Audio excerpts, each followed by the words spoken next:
श्रीमते रामानुजाय नमः। श्रीमते निगमान्त महादेशिकाय नमः। गोदास्तुतिः। श्रीमान् वेङ्कटनाथार्यः कवितार्किककेसरी वेदान्ताचार्यवर्यो मे सन्निधत्तां सदा कृती।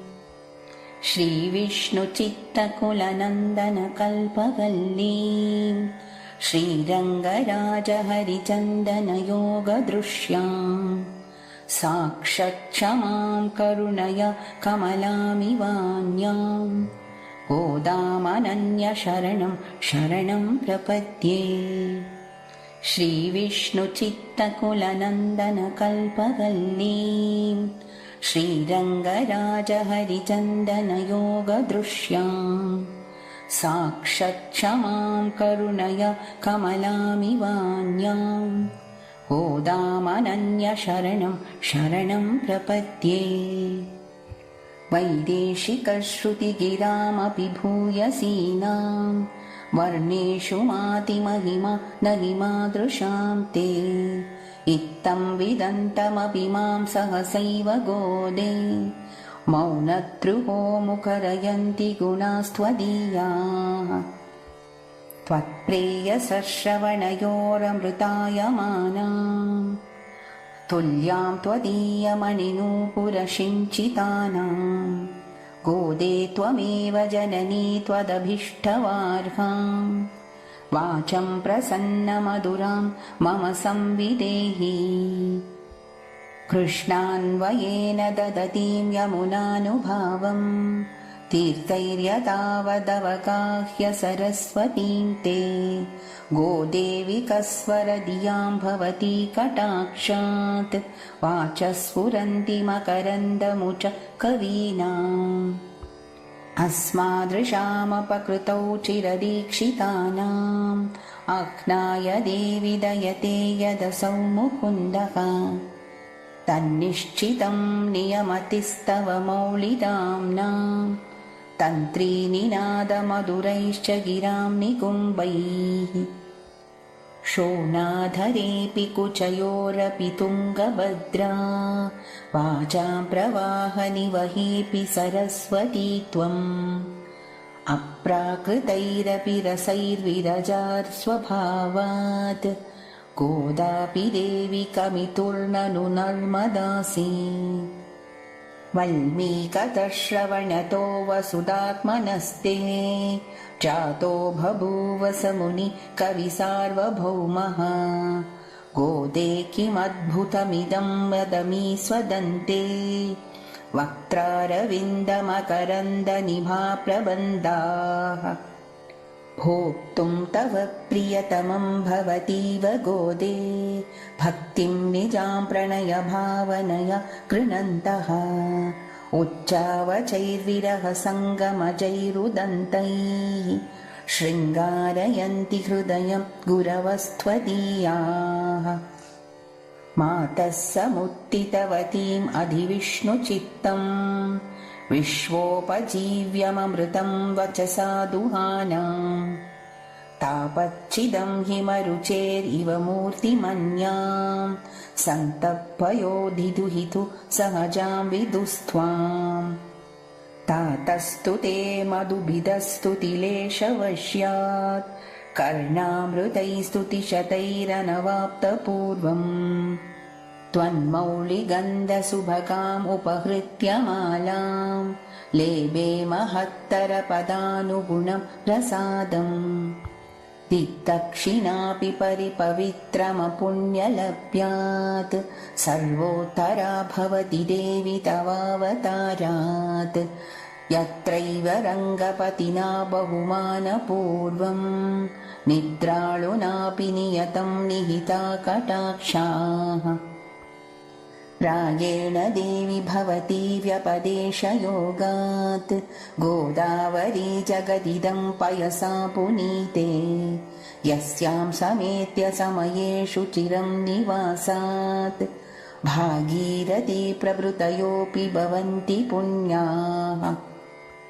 नागेशयः सुतनुः पक्षिरतः कथं ते जातः स्वयंवरपति पुरुषः पुराणः एवं विदा समुचितं प्रणयं भवत्याः सन्दर्शयन्ति परिहासगिरसखीनाम् त्वद्भुक्तमाल्यसुरभीकृतचारुमौळेः हित्वा भुजान्तरगतामपि वैजयन्तीम् पत्युस्तवेश्वरिमितप्रतिगातलोलाः बर्हातपत्ररुचिरामचयन्ति भृङ्गाः आमोदवत्यपि सदा हृदयङ्गमापि रागन्वितापि ललितापि गुणोत्तरापि मौलिस्रजा तव मुकुन्द किरीटभाजा गोदे भवत्यदरिता खलु वैजयन्ती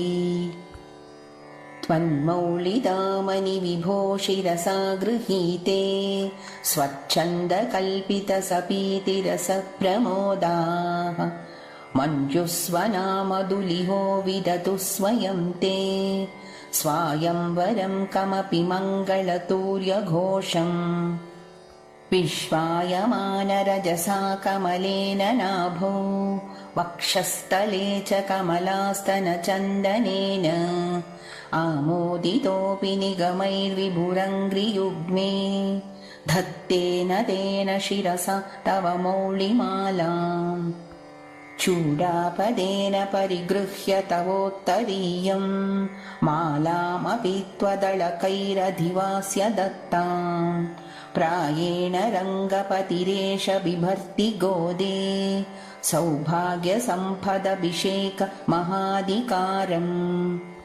तुङ्गैरकृत्रिमगिरिः स्वयमुक्तमाङ्गैः यं सर्वगन्ध इति सादरमुद्वहन्ति आमोदमन्यमधिगच्छति मालिकाभिः सोऽपि त्वदीयकुटिलालकवासिताभिः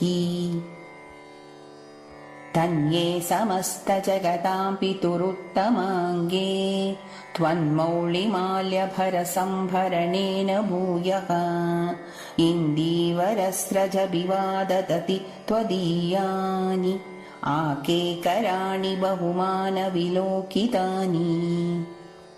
रङ्गेश्वरस्य तव च प्रणयानुबन्धात् अन्योन्यमाल्यपरिवृत्तिमभीष्टवन्तः वाचालयन्ति वसुधेरसिकास्त्रिलोकीं न्यूनाधिकत्वसमता विषयैर्विवादैः दुर्वादलप्रतिमया तव देहकान्त्या गोरोचनारुचिरया च रुचेन्दिरायाः आसीदनुञ्जितशिखावलकण्ठशोभम् माङ्गल्यदं प्रणमतां मधुवैरिगात्रम् अर्च्यं समर्च्य नियमैर्निगमप्रसूनैः नाथं त्वया कमलया च समेयिवांसन् मातश्चिरं निरविशन्निजमाधिराज्यं मान्यामनुप्रभुतयोऽपि महीक्षितस्ते आर्द्रापराधिनि जनेयभिरक्षणार्थं रङ्गैश्वरस्य रमया विनिवेद्यमाने पार्श्वे परत्र भवती यदि तत्र नासीत् प्रायेण देवि वदनं परिवर्तितं स्यात् गोदे गुणैरपनयन् प्रणतापराधान् भ्रूक्षेप एव तव भोगरसानुकूलः कर्मानुबन्धि फलदानतरस्य भर्तुः स्वातन्त्र्यदुर्व्यसनमर्मविधानिदानम् रञ्जे तटिद्गुणवतो रमयैव गोदे कृष्णाम्बुदस्य घटितां कृपया सुवृष्ट्या दौर्गत्यदुर्विषविनाशसुधानदीं त्वां सन्तप्रपद्य शमयन्त्यचिरेण तापान् चातापराधमपि माम् अनुकम्प्य गोदे गोप्त्री यदि त्वमसि युक्तमिदं भवत्याः वात्सल्यनिर्भरतया जननी कुमारं स्तन्येन वर्धयति दष्ट्यपयोधरापि शतमकमणिनीला चारुकल्हारहस्ता स्तनभरनमिताङ्गी सान्द्रवात्सल्यसिन्धुः अलकविनिहिताभिः स्रग्भिराकृष्टनाथा विलसतु हृदि गोदा विष्णुचित्तात्मजानः शतमकमणिनीला चारुकल्हारहस्ता स्तनभरनमिताङ्गी सान्द्रवात्सल्यसिन्धुः अलकविनिहिताभिः स्रग्भिराकृष्टनाथा विलसतु हृदि गोदा विष्णुचित्तात्मजानः इति विकसितभक्तेरुत्थितां वेङ्कटेशात् बहुगुणरमणीयां वक्ति गोदास्तुतिं यः स भवति बहुमान्यः श्रीमतो रङ्गभर्तुः चरणकमलसेवां शाश्वतीम् अभ्युपैष्यन् इति विकसितभक्तेरुत्थितां वेङ्कटेशात् बहुगुणरमणीयां वक्ति गोदास्तुतिं यः स भवति बहुमान्यः श्रीमतो रङ्गभर्तुः चरणकमलसेवां शाश्वतीम् अभ्युपैष्यन् कवितार्किकसिंहाय कल्याणगुणशालिने श्रीमते वेङ्कटेशाय वेदान्तगुरवे नमः इति गोदास्तुतिः।